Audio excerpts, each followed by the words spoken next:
Salut tout le monde et bienvenue pour ce nouveau JT Foot Mercato. On commence avec l'équipe de France qui visiblement dérange encore certaines nations, notamment l'Espagne, futur adversaire des Bleus en demi-finale.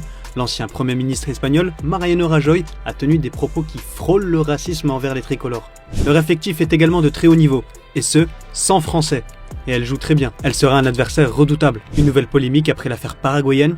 Visiblement, l'équipe de France ne laisse toujours pas indifférent. Sur ses réseaux sociaux, l'ambassade de France en Espagne a tenu à répondre. Sans vouloir entrer dans une polémique, il convient de rappeler les faits.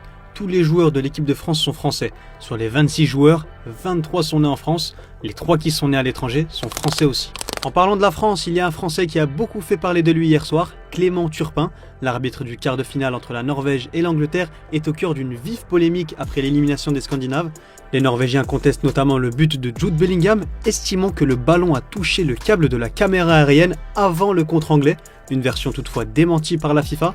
Mais la plus grosse polémique concerne le but refusé à la Norvège après l'action d'Erling Haaland en seconde période pour une légère poussette sur corner, une décision qui a rendu l'attaquant de Manchester City furieux. Si c'est une faute, alors je devrais obtenir un coup franc à chaque duel. Je suis constamment poussé et tiré.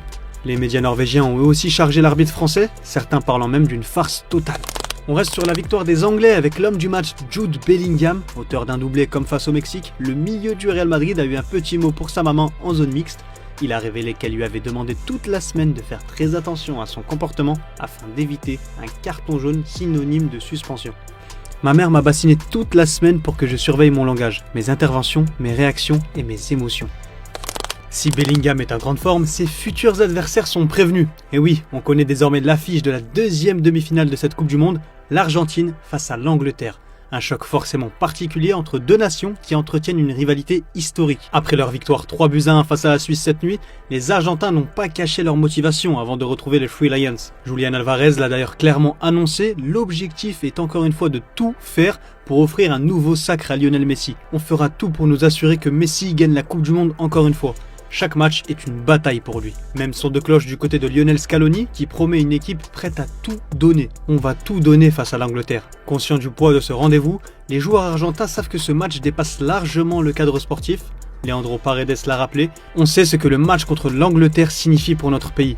Mais si l'Argentine affiche une grande confiance avant de retrouver l'Angleterre, tout n'est pas parfait dans la Scaloneta. Depuis le début de ce mondial, les performances de l'Albiceleste interrogent de plus en plus en Argentine. Malgré sa qualification pour le dernier carré, la sélection de Lionel Scaloni peine à retrouver le niveau affiché lors du sacre de 2022. Face à la Suisse, les Argentins ont encore souffert dans le jeu et ont longtemps été bousculés avant de faire la différence en prolongation. Une situation qui inquiète une partie de la presse argentine qui pointe du doigt une équipe moins dominante, parfois dépendante des exploits individuels de Lionel Messi et de ses cadres. Le quotidien Olé estime notamment que l'Argentine ne part pas favorite face à l'Angleterre et que Scaloni n'a pas encore trouvé la formule idéale. Même le coach argentin reconnaît qu'il reste des choses à améliorer avant cette demi-finale. Aujourd'hui, nous avons souffert, il y a des choses à améliorer, mais c'est toujours plus facile de le faire après une victoire. Face aux Anglais, les Argentins devront donc montrer un tout autre visage si elle veut continuer de rêver d'un deuxième sacre mondial consécutif. Mais malgré les doutes autour du niveau collectif, Léo Messi continue, lui, d'écrire l'histoire. Déjà meilleur buteur de l'histoire de la Coupe du Monde, le capitaine de l'Albiceleste est désormais aussi le meilleur passeur de l'histoire du tournoi. Grâce à sa passe décisive pour Alexis McAllister face à la Suisse, Messi atteint la barre des 10 offrandes mondial et dépasse la légende allemande Fritz Walter. Un nouveau record pour le numéro 10 argentin qui continue d'enrichir une légende déjà immense. On en sait un peu plus sur le mondial compliqué de Jérémy Doku. Selon la presse belge, l'ailier de Manchester City aurait été hospitalisé au début de la compétition après une importante infection pulmonaire. Toujours selon l'ADH, l'international belge aurait même refusé un traitement à base de cortisone proposé par le staff médical, préférant une approche plus progressive. Diminué physiquement tout au long du tournoi, Doku n'aura jamais réellement pu évoluer à son meilleur niveau avant l'élimination de la Belgique face à l'Espagne. On boucle cette rubrique avec une annonce qui risque encore de faire beaucoup parler. La Coupe du Monde pourrait bientôt passer à 64 équipes. Alors que le Mondial 2026 inaugure déjà un nouveau format avec 48 sélections, Gianni Infantino n'exclut pas d'aller encore plus loin. Le président de la FIFA a confirmé que l'idée d'une Coupe du Monde à 64 équipes allait être étudiée après la compétition. Selon lui, l'objectif est clair, permettre à davantage de nations de rêver d'une participation au mondial et continuer à développer le football partout dans le monde. Lorsqu'on organise une Coupe du Monde, il est important de la concevoir pour le monde entier et pas seulement pour l'Europe et l'Amérique du Sud. Chaque nation devrait pouvoir rêver d'y participer, a expliqué le patron de la FIFA. Infantino estime d'ailleurs que le format à 48 équipes est déjà une réussite. Toutes les équipes ont joué à un niveau exceptionnel, Des équipes de tous les continents ont marqué des buts et obtenu au moins un point. Mais cette nouvelle idée est déjà loin de faire l'unanimité. Alors que le format actuel est critiqué pour l'allongement du calendrier, un mondial à 64 sélections pourrait encore relancer le débat de la surcharge du football et l'équilibre sportif de la compétition. On file vers la rubrique Mercato avec le Real Madrid et Vinicius Junior.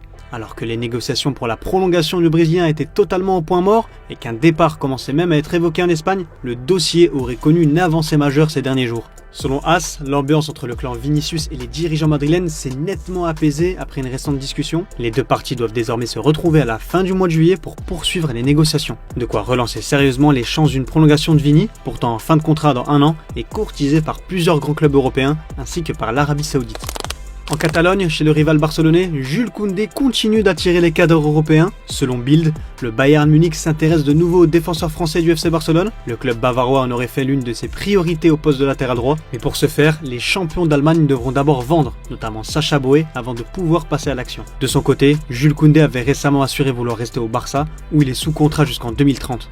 Mais une offre importante du Bayern pourrait bien faire réfléchir les dirigeants catalans. Direction l'Italie pour un dossier chaud autour d'Adrien Rabiot.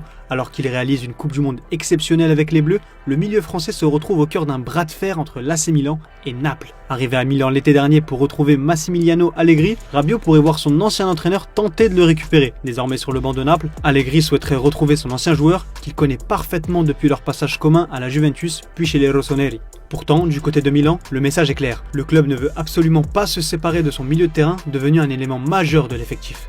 Selon la Gazzetta dello Sport, une réunion a même eu lieu récemment entre Adrien Rabiot et sa mère Véronique, qui est également son agente, afin d'évoquer son avenir. Mais le Français ne prendra aucune décision avant la fin de son parcours avec l'équipe de France. Sous contrat jusqu'en 2028, Rabiot reste donc une priorité pour Milan, malgré la pression de Naples et de Massimiliano Allegri, affaire à suivre après le mondial. La belle Coupe du Monde d'Azdin Ounahi continue de faire parler. Auteur d'un excellent tournoi avec le Maroc, le milieu de terrain attire de nouveau les convoitises. Selon Fabrizio Romano, l'Ajax a fait de l'ancien Marseillais une priorité pour renforcer son entrejeu et a déjà entamé des discussions avec Girona. Le club néerlandais tente de trouver un accord à un prix inférieur à la clause libératoire du Marocain, estimée à 25 millions d'euros. Sous contrat avec Gérone jusqu'en 2030, Ounahi sort d'une saison convaincante en Espagne et voit désormais sa cote remonter en flèche. On s'envole vers l'Arabie Saoudite avec El Ahly qui tient son nouveau renfort offensif. Selon nos informations, le club saoudien est sur le point de boucler l'arrivée de Francisco Trincao en provenance du Sporting. Le transfert est estimé à 45 millions d'euros et l'international portugais va s'engager pour 4 saisons avec un salaire annoncé à 11 millions d'euros par an. Trincao est donc attendu pour prendre la succession de Riyad Mahrez. Et à noter qu'Al Ahly avait également tenté sa chance pour Mason Greenwood sans parvenir à trouver un accord. Ça commence déjà à chauffer à Nantes alors que les Canaries préparent leur retour en Ligue 2. Mostafa Mohamed fait parler de lui mais pas pour les bonnes raisons. Absent depuis la reprise de l'entraînement le 24 juin, l'attaquant égyptien reste absent sans explication officielle. Une situation qui a agacé son entraîneur Michel Derzakarian, très surpris par cette absence. Mostafa, moi je n'ai jamais vu ça quoi. C'est lui qui a décidé de faire ça, on verra quand il revient. Selon Ouest France, cet événement pourrait être lié à la baisse de salaire provoquée par la relégation en Ligue 2. Une situation qui aurait fortement déplu aux joueurs. On bascule dans la rubrique des officiels avec la signature d'un Français en Italie.